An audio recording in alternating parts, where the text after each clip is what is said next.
Welcome back to the Pirate Therapist Podcast. I'm your host, Lee Perry, and I am the Pirate Therapist. I'm glad you're here for another week as we continue thinking carefully about the ideas that shape how we see the world and how we make decisions. I want to take a quick second today and give a shout out to a friend of mine who is visiting from Germany. His name is Michael. Hello, Michael. And his son in law, who I had a chance to visit with yesterday as well, also named Mike, but introduced himself as Mike from England. So, Mike from England, hello to you, sir. In part one of our critical thinking series, we laid the groundwork for why critical thinking matters so much in everyday life. We talked about how it's not just an abstract skill or something reserved for classrooms and debates, but a practical habit that affects the choices we make about health, money, work, relationships, pretty much everything in life, the information that we trust. So we also looked how the brain likes to use shortcuts, how those shortcuts can lead us to jump to conclusions, and why headlines and emotions and familiar patterns can make it harder for us to slow down and think more clearly. Now, along the way, we cited a few examples that I pulled from the world news just to show how easy it is to react to a story before we've really checked what's true and factual, and why it matters to ask what a headline might be leaving out. So, in this week's episode, we're going to build on that foundation and we're going to go one step further into what critical thinking looks like in practice.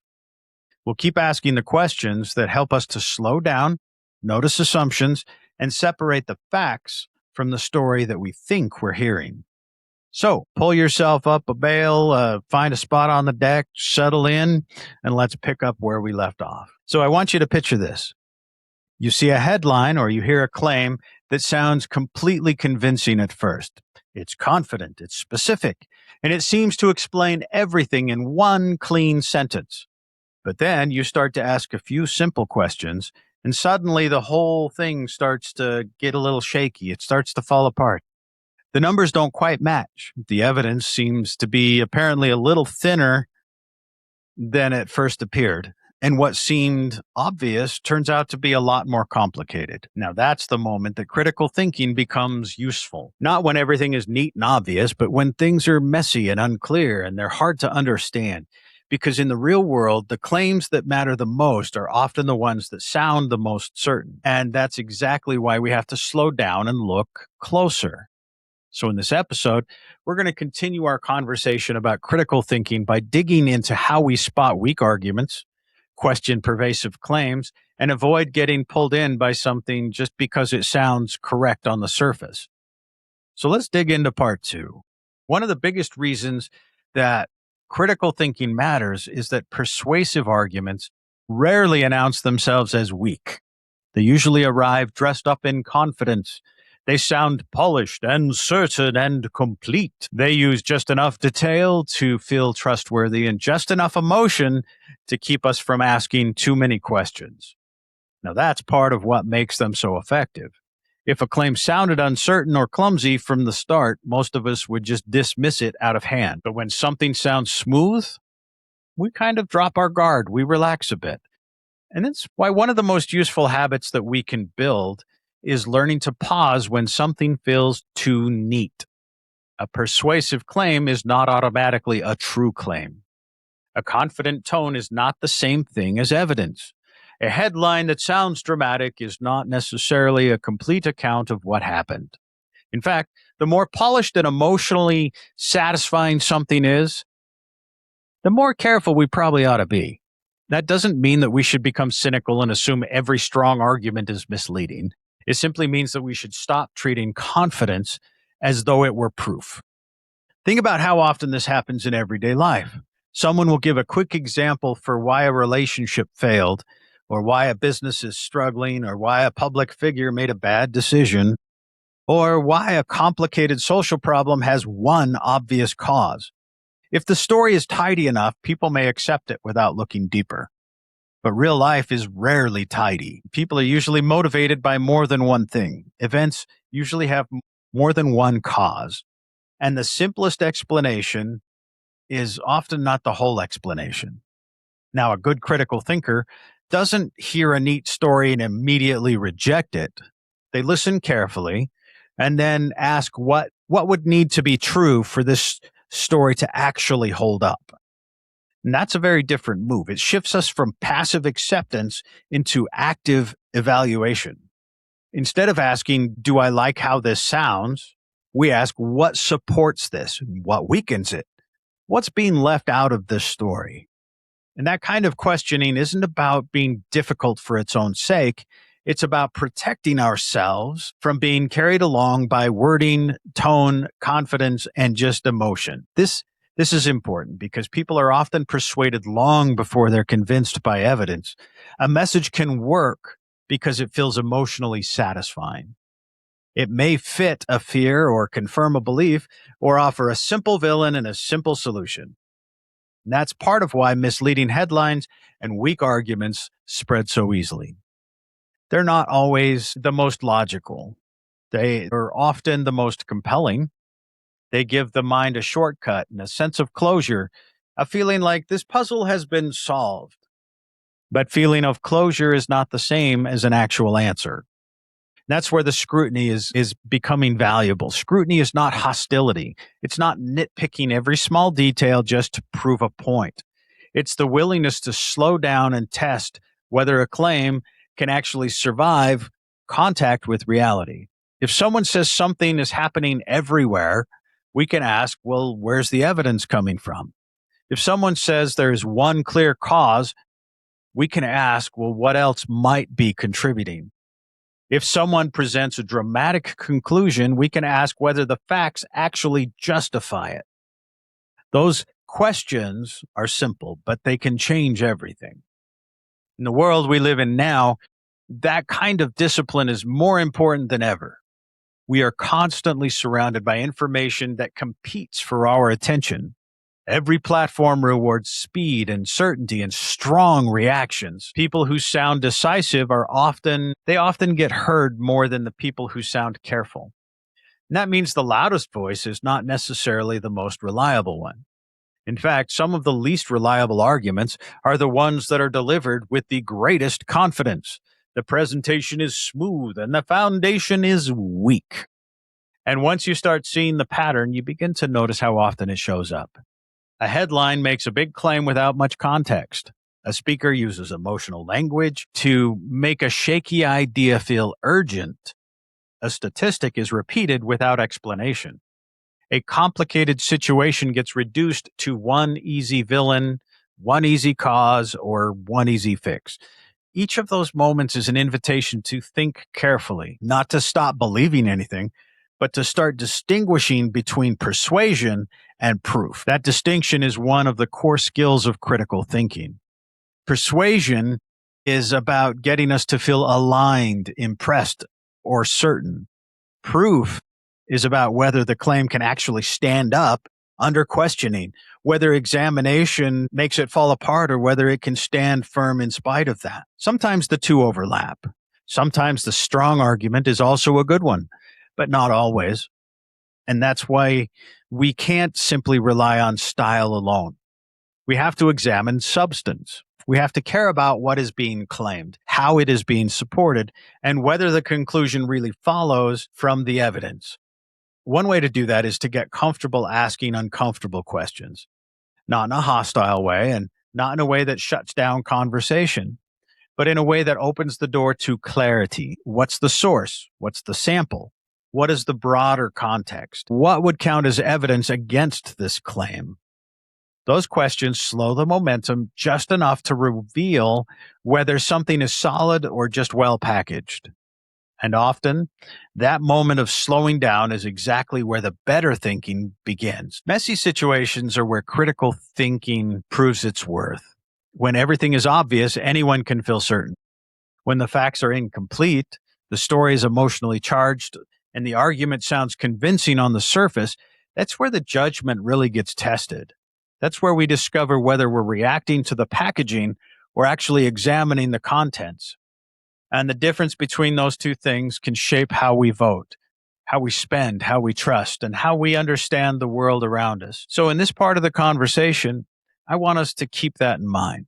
The goal is not to become people who doubt everything. The goal is to become people who can tell the difference between a strong looking claim and a strong one.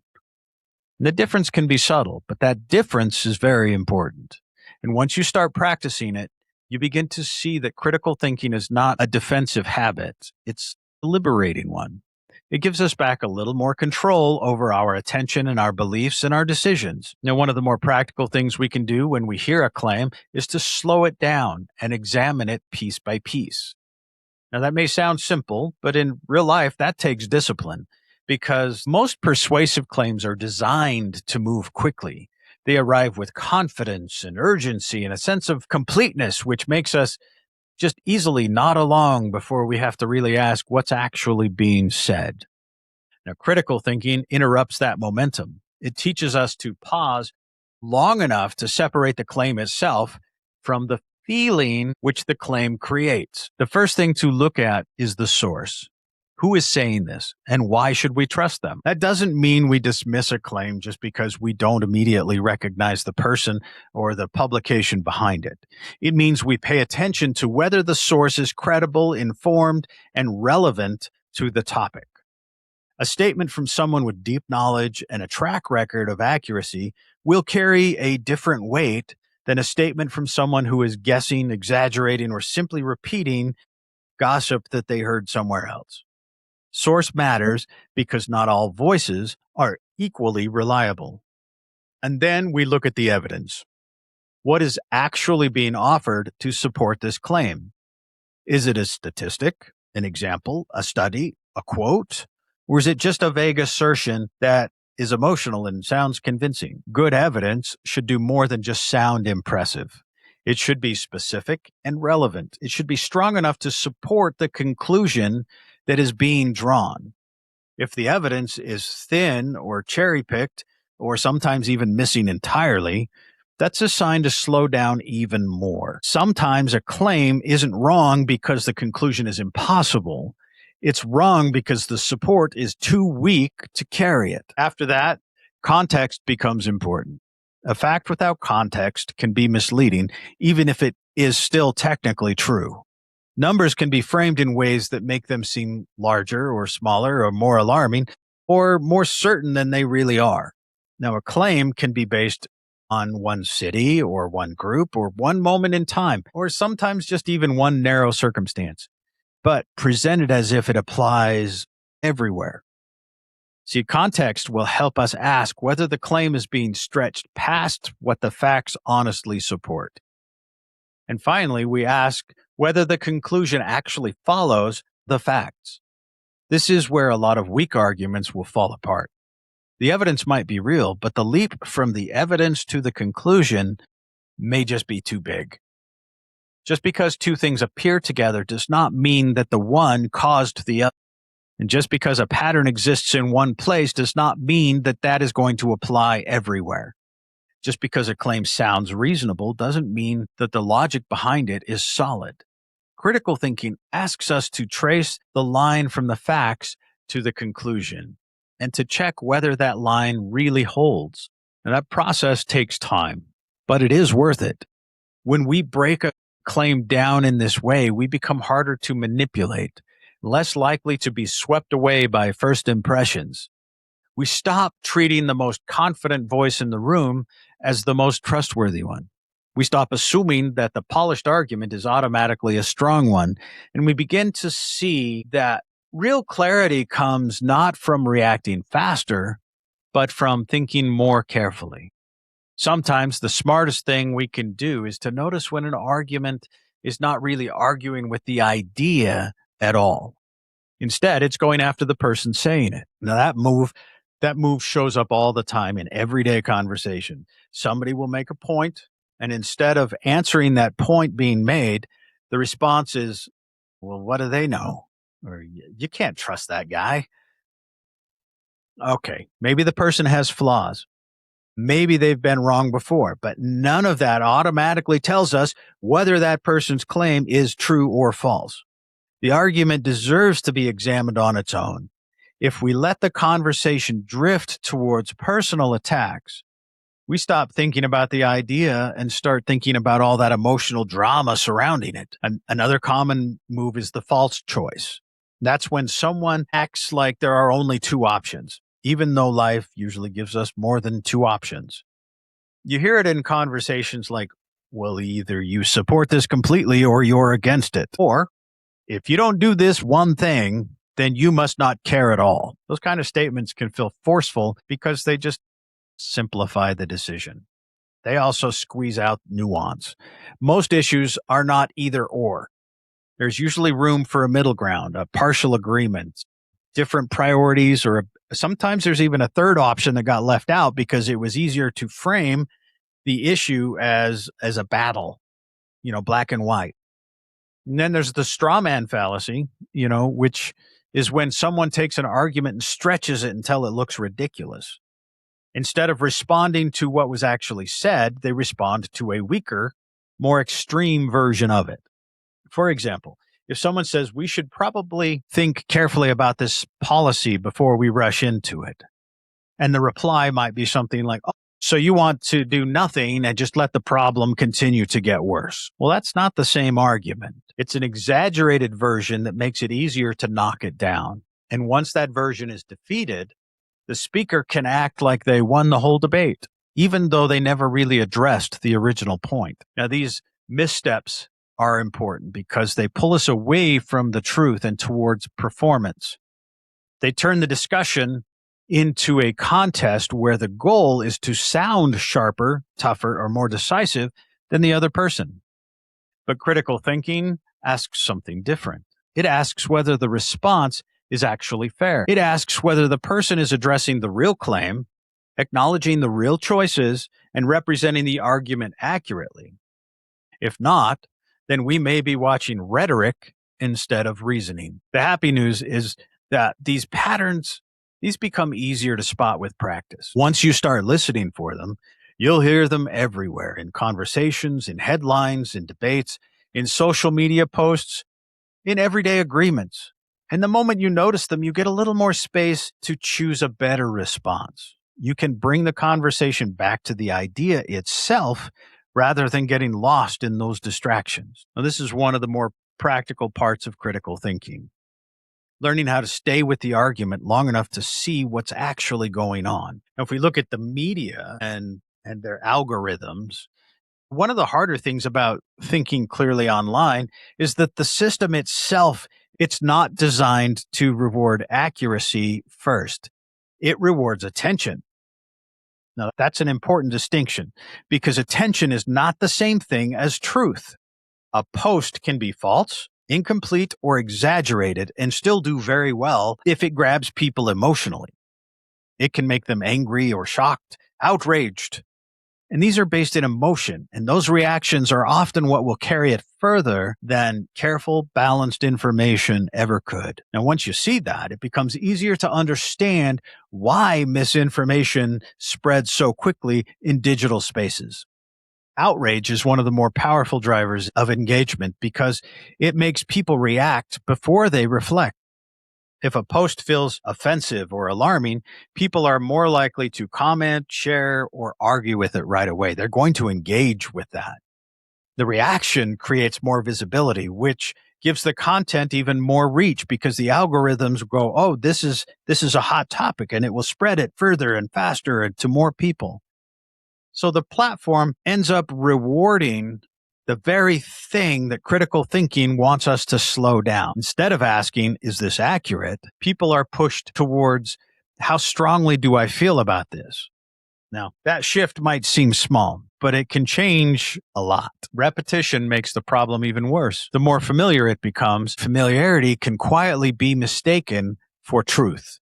A misleading idea does not always need to be elegant or sophisticated to spread. It only needs to show up again and again in enough places to where it starts to be normalized. Once that happens, people may stop questioning it simply because it no longer feels new. Critical thinking pushes back against that by reminding us that repeated does not mean verified, and common does not mean correct.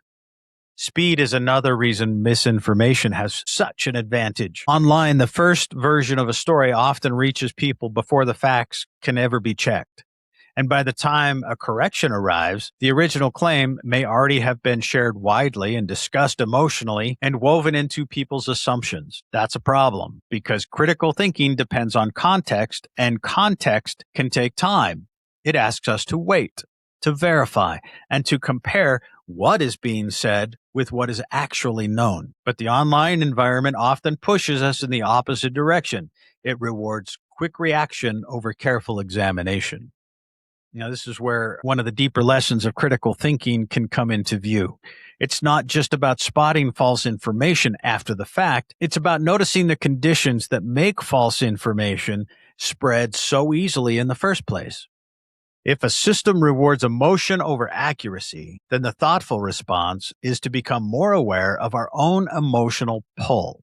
If repetition makes a claim feel familiar, then the thoughtful response is to ask whether familiarity is disguising weakness. If speed helps a story go viral before it's verified, then the thoughtful response is to resist the pressure to forward or to react to that too quickly. So part of being a critical thinker online is learning to pause long enough to ask better questions. Who benefits if this gets shared? What reaction is this trying to provoke? Is this information complete? Or is it just being shaped for maximum impact? Is this claim being spread because it's useful and true, or because it's sticky and dramatic? Now, these questions are important because they bring us back to the purpose of critical thinking itself, not to become cynical, but to become harder to manipulate and less likely to confuse intensity with evidence. Maybe that's the real challenge of the digital age. We're constantly being invited to react first and think later. But if we want to stay clear-eyed, we have to practice the opposite. We have to slow down enough to let the truth catch up. We have to remember that the loudest thing in the feed is not always the best supported thing in the feed. And we have to keep choosing accuracy over speed, even when the system is continuously rewarding the opposite. Now, what makes these mistakes so effective is that they don't usually feel like mistakes in the moment. They feel efficient. They feel confident. They feel like the person speaking knows exactly what they're doing.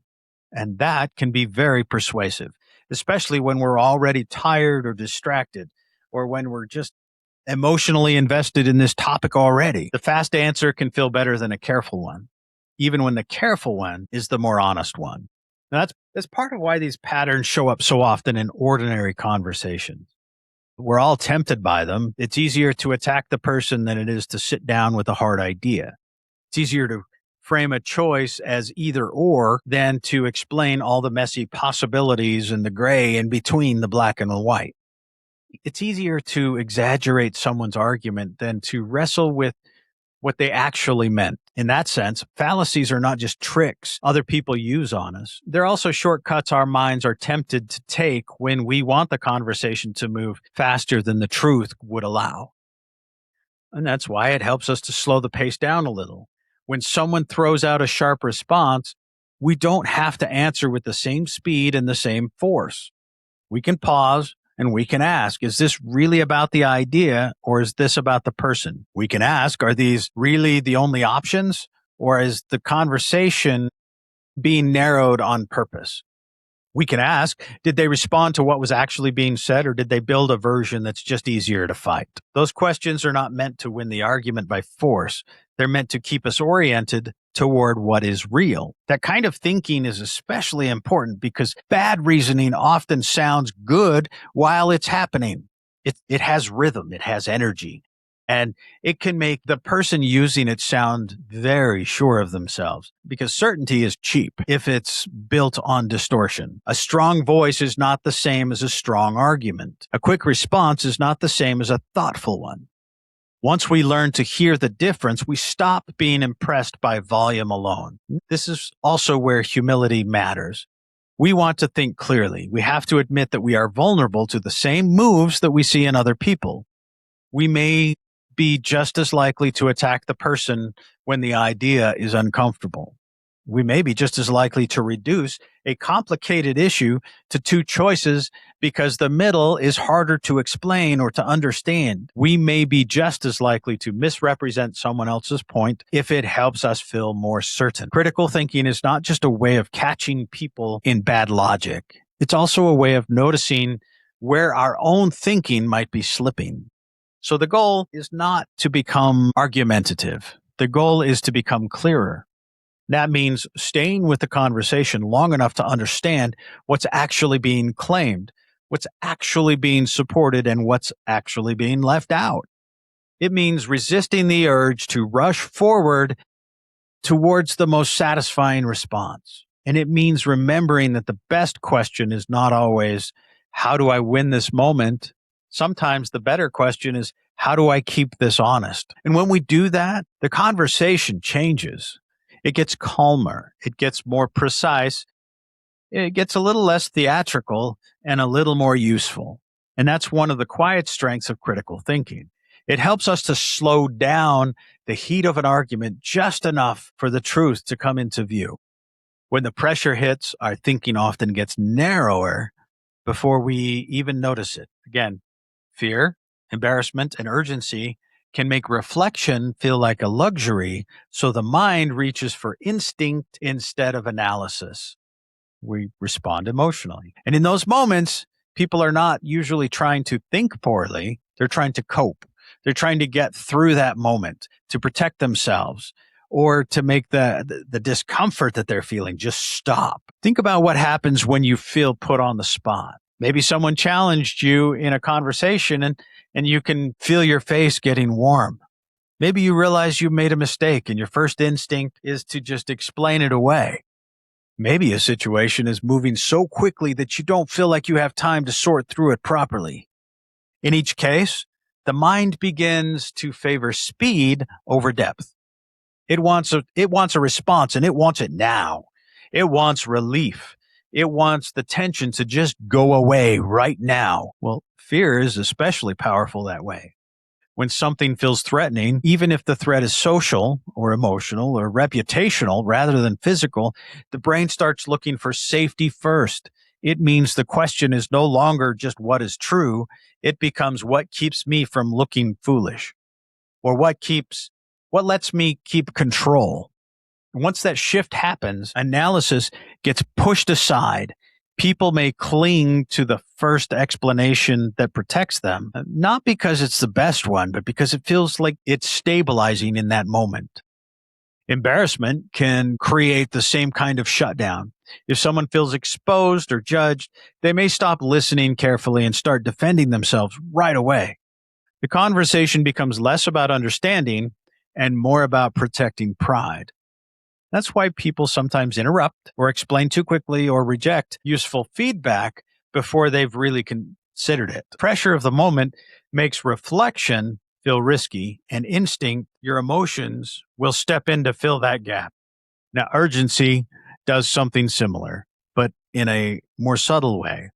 When everything feels immediate, the mind starts acting like speed is the same thing as importance. The problem feels urgent, so it has to be solved right now. A claim can sound dramatic, so it has to be answered right now. It has to be addressed. A decision feels pressing, so it must be made right now. The urgency can be misleading. Something can feel urgent and still require patience. In fact, some of the more important decisions are the ones that suffer the most when we treat urgency as a reason to stop thinking. That's why critical thinking has to include emotional awareness. If we want to think clearly, we need to notice when pressure is taking over. We need to recognize the moments when our attention narrows, our patience drops, and our instinct to react gets louder than our ability to reflect. Now, that doesn't mean we never react quickly. Sometimes quick action is absolutely required. But even then, it helps us to know whether we're acting from clear judgment or just from the force of the moment. Now, a lot of people assume good thinking means always having the answer ready. Now, often, good thinking looks more like restraint. It looks like pausing before speaking. It looks like asking for a little more time to mull it over. It looks like admitting that the first reaction perhaps is not the wisest one. And in a world that often rewards immediate responses, that kind of restraint, that's actually a strength. So when pressure rises, the goal is not to eliminate instinct altogether. Instinct has its place. The goal is to notice when instinct is trying to take over before reflection has had a fair chance. Now, that little pause, that little moment of awareness, that can make the difference between a reaction that we regret and a response that we feel comfortable standing behind. That's one of the quiet powers of critical thinking. It helps us stay present enough to choose instead of simply flinch. Critical thinking is easy to understand in theory, but it becomes much more useful when we start noticing how often it shows up in ordinary life. It's not just something for the debates in the classrooms or big philosophical conversations. It's something that we use every day without even realizing it. The question is whether we use it deliberately or whether we just use it and leave it to chance. Think about health advice. One day a headline says one thing, and the next day a post says the opposite. And somewhere in the middle, a friend, an influence, a commercial is too happy to tell you what you should do.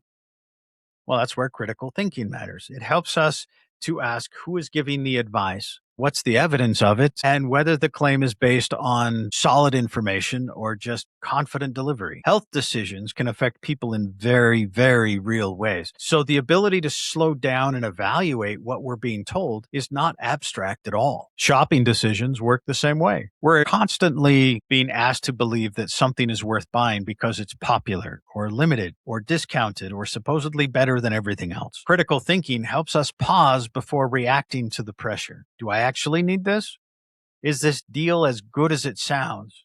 Am I responding to value or just the urgency of marketing? Those questions may seem small, but they save people from plenty of regret. Now, a personal example of this is when I first got married, my wife and I, we kind of fell prey to a door-to-door salesman, and we ended up buying a very expensive appliance, and we regretted that almost immediately. However, what we did decide later on was that we can get pulled into the moment very easily.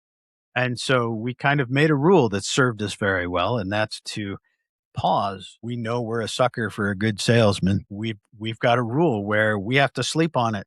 If we sleep on it and we still feel good about it, we may move forward. But if the salesman is pushing us and they need to know right now, we just say no. Because if we're not allowed to have that time to actually look at the decisions and the different factors involved, we're not going to do it. It served us very well. Now, those questions may seem small, but they save people from a lot of regret. The workplace is another place where this skill matters more than people might realize. A decision at work may be framed as the obvious one, but there may be assumptions underneath it that nobody's questioned yet. A manager may present a plan as practical when it's really rushed. A coworker may offer a neat explanation that leaves out some important context. Well, critical thinking helps us to notice when a decision is being sold too quickly and when more discussion is needed before we move forward. Relationships also depend on it. We often assume that we understand what someone meant, what they intended, or why they acted in a certain way, but our first interpretation is not always the most accurate one. Critical thinking can help us pause before jumping to conclusions, especially when emotions are involved. It gives us room to ask whether we're reacting to facts or filling the gaps with our own fears, our assumptions, and our expectations. That can make a real difference in how we communicate and how we handle conflict. Then there's the social media, which might be one of the easiest places to see critical thinking fall apart. A post sounds outrageous, so it gets shared. A comment sounds confident, so it gets believed. An argument becomes more about winning than understanding. And in that environment, it's easy to confuse speed with insight and volume with truth. Critical thinking helps us resist that pull. It reminds us to check before we react, to remember that something being widely shared doesn't automatically make it well thought out. This skill matters, and this is why. It's not just a philosophy of thinking. It's a daily tool for navigating the choices and the pressures and the stories that we use to shape ordinary life. The more we practice it in these small moments, the more natural it becomes when the bigger moments arrive. Like any skill, the more you practice it, the easier it becomes. Critical thinking protects us because manipulation rarely shows up looking like manipulation. It usually arrives looking reasonable, but urgent, friendly, and familiar. And that's what makes it dangerous. If something looked obviously dishonest or obviously manipulative, most people would just walk away. But the more effective tactics are the ones that feel normal on the surface while quietly pushing us in the direction that we might not choose if we stop to think about it. One of the easiest ways that people get steered is through emotion. Fear is a powerful tool because when people feel threatened, they're much more likely to react quickly and less likely to slow down and evaluate what they're being told. Urgency works the same way. If someone says we need to act now, to decide now, like the salesman that I was talking about, we have to buy now or believe now, the pressure itself can become part of that persuasion. The message isn't just the words, it's the feeling, it's the pressure those words create. And once that pressure takes hold, critical thinking gets pushed to the side. Another common tactic is simplification. Real life is complicated, but manipulation often works at its best when it turns complexity into something much easier to digest. It offers a simple villain, a simple solution, or a simple explanation that saves the audience from doing the hard work of sorting things out. Now that it can feel comforting, it can feel like clarity, but clarity is not the same as oversimplification. Sometimes the story is simple because it has been stripped of all the details that would make us think more carefully. Manipulation also tends to lean on confidence. A person who sounds completely sure of themselves can be very persuasive, even if what they're saying doesn't hold up under scrutiny. That's why it helps us to separate style from substance. A smooth delivery, a bold tone, or a polished presentation doesn't automatically mean the claim is strong. Sometimes confidence is earned. Sometimes it's just a performance. Critical thinking helps us to tell the difference. Then there's repetition. If people hear something enough times, it can start to feel true simply because it's familiar. You've heard it so many times that you just accept it. And that's one reason misleading ideas can spread so easily. They don't always win because they're better. Sometimes they win because they're repeated more often, with more energy, and in more places. The repeated message begins to feel normal. And once it feels normal, it becomes easier to accept it without a lot of resistance. And this is why critical thinking is such a valuable kind of protection. It gives us the habit of slowing down before we hand over our attention, our trust, and our judgment. It reminds us to ask who benefits from the story being told, what emotions are being activated, and whether the claim still makes sense once that pressure is removed. Those questions don't make us paranoid. They make us more aware. In a world where manipulation often hides inside ordinary conversations, in ads and headlines and posts, even well-meaning advice, awareness is not a small thing. It can save us from being guided by fear when we should be guided by facts. It can help us resist the pull of certainty when the evidence is weak. And it can help us from being moved too easily by the tone of a message instead of by the truth of it.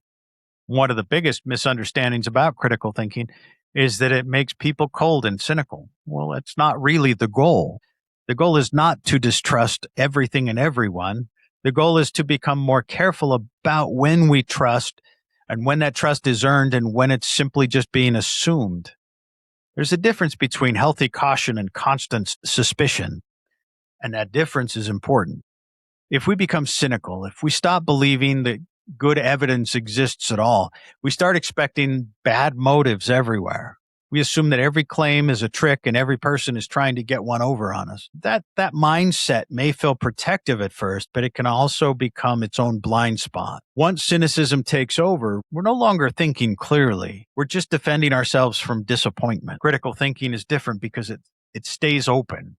It doesn't say nothing can be trusted. It says, let's see what supports this before I decide. It doesn't reject people automatically. It evaluates what they're saying. It doesn't assume that every mistake is deception. It asks whether the evidence is solid, whether the reasoning is going to hold up, and whether the conclusion is a fair conclusion based on the evidence. And that's a more balanced way to move throughout your world. This balance is important in real relationships too. If we approach every conversation like a trap, we become hard to reach. People can feel when they're trying to be met with suspicion instead of openness. But if we never question anything, we become easy to mislead. The goal is to hold both truths at once, to be open enough to hear someone and careful enough to examine what they're saying. And that's a much healthier place to live than either blind trust or constant doubt. It also helps to remember that critical thinking isn't about winning every argument or exposing every flaw. Sometimes it's just about being willing to say, I'm not sure yet. I'm not willing to rush into that decision. Well, these phrases can be pretty powerful. It keeps us honest. It leaves more room for information and prevents us from pretending certainty we don't actually have. In many cases, that kind of honesty is far more valuable than sounding decisive too early.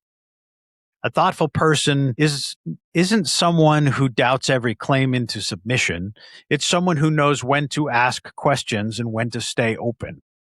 It's someone who can listen without surrendering discernment. It's someone who can be warm without being naive. And that's why critical thinking is so useful. It helps us to stay engaged with the world without becoming hardened by it. So the practice is not cynicism. It's discernment. It's learning how to think carefully while still leaving room for truth, for nuance, and for the possibility that good faith exists. That balance is what keeps critical thinking from turning into suspicion, and it's what makes it strong enough to use every day. One of the strongest signs of clear thinking is intellectual humility. And that means being willing to admit that you might not have the whole picture yet. It means recognizing that your first take is not always your best take, and that a better argument, better evidence, or better perspective might come along to change your mind. That's not weakness. In fact, that's one of the clearest signs that someone is thinking well. A lot of people treat changing their mind like a loss, as if admitting that you were wrong somehow means you failed. That's a wrong way to look at it. If the goal is truth, then changing your mind when the evidence changes is not defeat. It's progress. It means that you are honest enough to let reality matter more than your ego. And that matters because a person who refuses to change is not always a person with strong convictions. Sometimes they're just protecting themselves from feeling embarrassed. Listening plays a huge role here too. Real listening isn't just waiting your turn to speak. It means staying present long enough to understand what someone is actually saying before deciding how to respond. Now, one of my favorite sayings that I like to share with people is listen to understand, not to respond. You'll have a chance to respond, but understand first. It means being able to hear an idea without immediately turning it into a threat. It means being willing to sit with a view that challenges your own instead of rushing to shut it down. That kind of listening, it takes patience and it also makes us smarter. We can't learn from people we refuse to listen to, that we don't hear. Strong thinking is not about winning. A debate can be won and still be wrong. A conversation can be noisy and still be shallow. A person can sound confident and still be avoiding the truth. If our main goal is to win, then we may start bending facts or ignoring nuance or just protecting our position at all costs. But if our goal is to stay honest, then we can afford to be slower, be more careful, and to be more open to the idea that we may not have all the information, that we can be corrected. That shift can change the whole posture of thinking. Instead of asking, how do I defend what I already believe? We start asking, what is actually the most true here? That question is quieter, but it's a lot more powerful. It gives us room to learn. It gives us room for growth.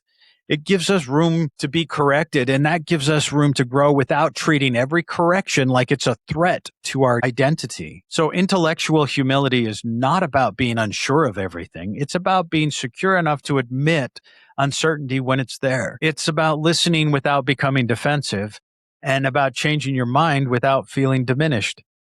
That's the kind of honesty that makes critical thinking real. It's not loud. It's not performative. It's honest. One of the more helpful things we can do is give critical thinking a shape it can return to again and again. When a claim, a headline, an argument shows up quickly, it helps to have a simple structure ready instead of trying to figure out everything from scratch every time. That's where a repeatable pattern becomes useful. It gives the mind something steady to hold on to when the information is moving fast. So here's an acronym that I'm going to give you. Clear. C. Check the claim. L. Look for the evidence. E. Explore alternatives. A. Ask what else might explain this. R. Reflect before reacting. Now, first thing I want you to do is I want you to pause. That's the first step. And it may be potentially one of the most important steps. Just pause before reacting, before agreeing, before pushing back. Just create a little space. And that pause, it doesn't have to be dramatic. It can be small, but even a small pause can interrupt that automatic emotional reaction that would otherwise take over. It gives you a moment to shift from emotional instinct into reflection. So, 1, check the claim. What's actually being said here? Sometimes we react to the tone of a message before we even understand the content. So, it helps to slow the sentence down and ask what the claim really is. Is it making a fact claim, a prediction, an accusation, or a conclusion? Getting clear on that first prevents us from arguing with something that was never actually said. 2, after that, we want to look for evidence. What's the claim based on? Is there data? What's the source, or what's the example that's being used? Is there a report? Is it just a strong opinion? Evidence matters because it tells us whether the claim has support or whether it's just dressed up to sound convincing. If the evidence is thin or missing, that doesn't automatically make the claim false, but it does mean that we should be careful about how much weight we give it. Then, number 3, exploring alternatives. What else could be going on here? Could there be another explanation for what we're seeing or what's being expressed? Another cause, another interpretation, another side of the story, another perspective. These steps matter because the first explanation is often not the only explanation. Real life is full of complexity, and critical thinking helps us resist the urge to settle too early just because one answer came to mind and felt good. 4, ask yourself what else could explain it. That question keeps us humble and open. It reminds us that even a plausible story may not be the full story. Sometimes a claim looks strong until we compare it with other possibilities. Sometimes the conclusion seems obvious until we realize it's only one piece of a large puzzle. And that's exactly why this structure works. It keeps us from stopping at the first answer. 5, reflect before responding. Give yourself a moment to sit with your thoughts after you've looked at the evidence and you've checked these other steps. Just give yourself a moment, and then you can respond calmly and rationally. Take a breath so you're sure which brain is in charge, your emotional brain or your rational brain. The beauty of a structure like this is that it's easy to remember and it's easy to use. The acronym CLEAR. You don't have to be in a classroom or in a debate to apply it. You can use it every day, in conversations, at work, at home, anywhere a claim shows up and demands your attention. So here it is once again, CLEAR, C-L-E-A-R. Check the claim, look for the evidence, explore the alternatives, ask what else could explain it, and reflect before reacting. If you keep this rhythm in mind, you'll have a practical tool that you can return to any time the world starts moving too quickly. Now, as we wrap up this episode, I want to bring us back to the heart of what we've been talking about. Critical thinking is not about sounding smarter than everyone else. It's not about winning every argument, and it's not about having a perfect answer ready all the time. It's about staying honest with ourselves, slowing down when something feels too certain, and being willing to look a little closer before we decide what we're going to believe. We talked about how persuasive claims can sound convincing even when they're weak, and how easy it is to get pulled into quick reactions when we're tired, we're embarrassed, we're afraid, when we're stressed. We looked at logical missteps and everyday examples and the difference between confidence and real evidence. And we ended up with simple structure that you can carry with you. Pause, check the claim, look for evidence, consider alternatives, and ask yourself what could explain it. Clear gives us a way to just remember the thinking carefully. It's not complicated. We just need to practice it. If there's one thing I hope you take from this conversation, it's this. You don't have to get everything right instantly. I want you to move away from that thinking. We don't need to decide right now. Not most of the time. You don't have to react to every claim the moment it arrives. You don't have to mistake certainty for truth. Sometimes the smartest thing you can do is take a breath, be open, stay curious, and give yourself a little more time to ponder the evidence, to look at the motives. And this small pause can make a bigger difference than you think. And if you've ever felt overwhelmed by the amount of information and opinions and pressure coming at you every day, well, I hope this episode, or this topic rather, since this is 2 episodes, I hope it reminded you that you're not powerless. You can slow down, you can ask better questions, you can notice when something doesn't quite fit, and you can choose honesty over haste, even in a world that keeps pushing for speed and rewards instant gratification. It rewards that instant response, that engagement. Slow down. Well, thank you for taking this time with me. I'm really grateful that you were here for part 2 of this conversation on critical thinking. And I hope that it gave you something useful to carry into your week. So until next time, take care of yourself. Keep asking good questions. Keep thinking clearly. I wish you all smooth sailing and a functional way to stay cool in all of this summer's heat. I am Lee Perry. I am the Pirate Therapist, and I am signing off for this week. We'll talk to you again next week. Take care.